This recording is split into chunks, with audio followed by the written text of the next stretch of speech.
আসসালামু আলাইকুম দর্শক। ভারত পাকিস্তানের একটা যুদ্ধ হয়ে গেল ৩-৪ দিনের। আমরা সেই যুদ্ধে পরিলক্ষিত হয়েছে আমরা দেখতে পেয়েছি যে বর্তমান যুদ্ধটা শুধু কামান, ট্যাঙ্ক, মেশিন গান, সাবমেশিন গান, এলএমজি এগুলি দিয়ে হয় না। বর্তমান যুদ্ধ এগুলো অনেকটা স্টার ওয়ারের মতো হয়ে গেছে। আকাশভিত্তিক যুদ্ধ, হয় ফাইটার প্লেন দিয়ে যুদ্ধ, নাহলে মিসাইল দিয়ে যুদ্ধ, ড্রোন দিয়ে যুদ্ধ। ড্রোন, মিসাইল, ফাইটার প্লেন এই তিনটা যুদ্ধই এখন সবচেয়ে বেশি পরিলক্ষিত হচ্ছে। ইরানের বিমান বাহিনী বর্তমানে শক্তিশালী ছিল না, কিন্তু ইসরায়েলকে ইরানি ড্রোন এবং ইরানি মিসাইল দিয়ে তছনছ করে দেওয়া হয়েছে ইসরায়েলকে, যেটা একটা পরীক্ষিত হয়ে গেছে। এখন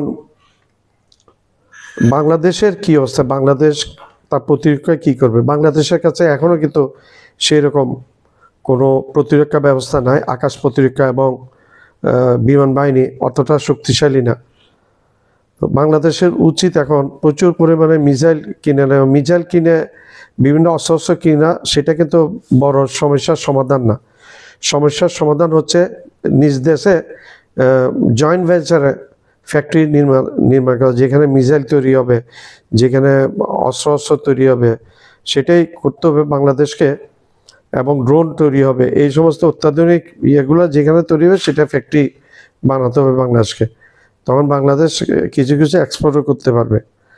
তো যেটা আমার কথা, সেটা হচ্ছে বাংলাদেশের প্রতিরক্ষার জন্য আপাতত প্রচুর পরিমাণে অ্যান্টি ব্যালিস্টিক মিসাইল, অবশ্য 350 কিলোমিটারের বেশি অ্যালাও হবে না। মিডিয়াম রেঞ্জ মিসাইল, এই মিডিয়াম রেঞ্জ মিসাইল এবং কম রেঞ্জের মিসাইল বাংলাদেশকে প্রচুর পরিমাণে কিনতে হবে। নিউক্লিয়ার ওয়ারহেড যেন করতে পারে, পারমাণবিক বোমা যেন এই মিসাইলের মাথায় লাগিয়ে দেওয়া যায়, তখন একটা পজিশনে আসবে বাংলাদেশ। তো বাংলাদেশে ইমিডিয়েট প্রচুর পরিমাণে মিসাইল কিনতে হবে, প্রচুর পরিমাণে অস্ত্র কিনতে হবে, এবং সবচেয়ে বেশি যেটা দরকার সেটা হচ্ছে বাংলাদেশের ইয়ের জন্য, সিকিউরিটির জন্য পারমাণবিক নিউক্লিয়ার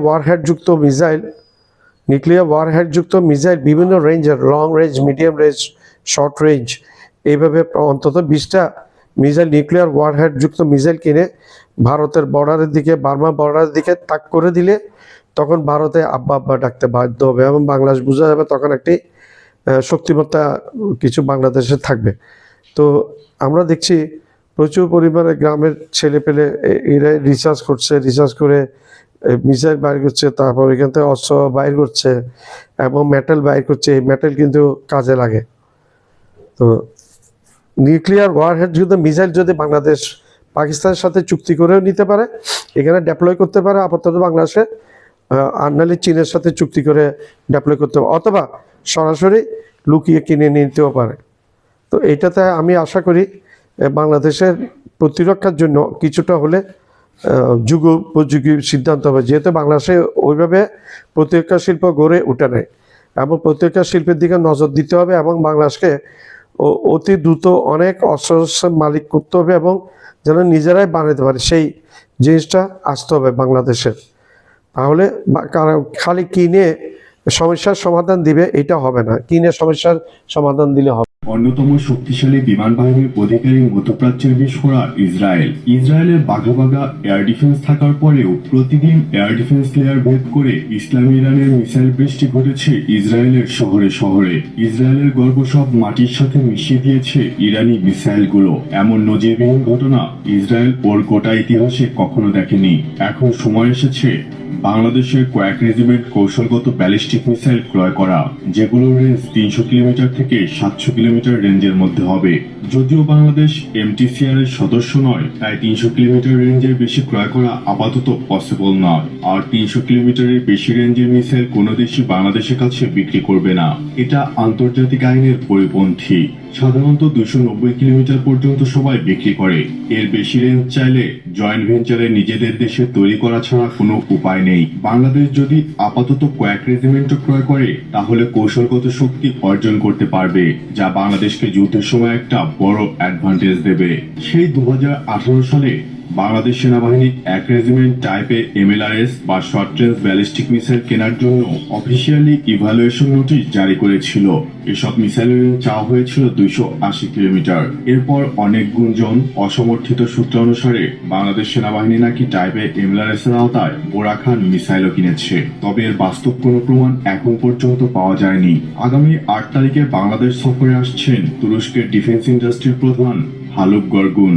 বাংলাদেশ যদি তাদের ভৌগোলিক অবস্থান বিবেচনায় তুরস্ক থেকে এই সময়ে কিছু ক্রয় করার ইচ্ছা পোষণ করে, তার মধ্যে সবচেয়ে বেশি এগিয়ে থাকবে বোরা খান শর্ট রেঞ্জের ব্যালিস্টিক মিসাইল। IDF 2019-এ বাংলাদেশ সেনাবাহিনীর ডেলিগেশন টিম তুরস্কের নির্মিত বোরা SRBM পরিদর্শন করেন। সেনাবাহিনীর টাইপে MLRS হিসেবে টার্কিশ বোরা খান SRBM অন্যতম সেরা অপশন। বোরা হলো একটি কৌশলগত ব্যালিস্টিক ক্ষেপণাস্ত্র যা তুর্কি রকেটসান কোম্পানি তৈরি করে থাকে। 280 থেকে 300 কিলোমিটার রেঞ্জের এই মিসাইলগুলো যে কোনো শত্রু স্থাপনায় আঘাত হানতে সক্ষম। এটির দৈর্ঘ্য 7.8 মিটার, মোট ওজন 2500 কেজি। এর রপ্তানি সংস্করণটিকে খান বলা হয়, যার সর্বোচ্চ পাল্লা 280 কিলোমিটার। এর লঞ্চারটি একটি ভোলাট 8:8 ট্রাকে মাউন্ট করা হয়। মজার বিষয়, বোরা খান প্ল্যাটফর্মের উপর যে মিসাইলগুলো আছে, সেই মিসাইলগুলো বাংলাদেশ সেনাবাহিনীর ব্যবহৃত কামাজ মাল্টি ক্যালিবার লঞ্চার প্ল্যাটফর্মেও বসানো সম্ভব। তবে তুরস্কের বোরা খান মিসাইল ছাড়াও চাইনিজ অনেকগুলো ভালো অপশনও রয়েছে সেনাবাহিনীর হাতে। চীনের SY-400 ballistic missile, AR-3 missile, A-300 MBRL ভালো অপশন। তবে টার্কিশ কিংবা চাইনিজ যেটাই হোক, এগুলো লোকালি প্রডিউস করা প্ল্যান্ট না থাকলে লাভ নেই। আগেই বলেছি, ইসরায়েলের দুনিয়ার সেরা এয়ার ডিফেন্স রয়েছে, তবুও তারা ইরানের কাছে হাঁটতে বসেছিল, কারণ তাদের মিসাইল ভান্ডার শেষের দিকে চলে এসেছিল।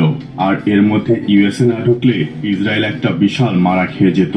তাই আমরা যে আর্টিলারি মিসাইল কিনি বা এয়ার ডিফেন্স কিনি, সেগুলো লোকালি বানানোর প্ল্যান্ট থাকা অনেক জরুরি। কারণ কয়টা মিসাইল কিনে আপনার শত্রুর বিরুদ্ধে আপনি কয়টা ব্যবহার করবেন।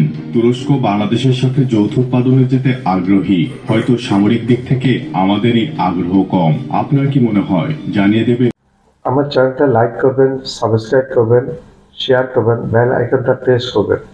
সাবস্ক্রাইব করতে ভুলবেন না।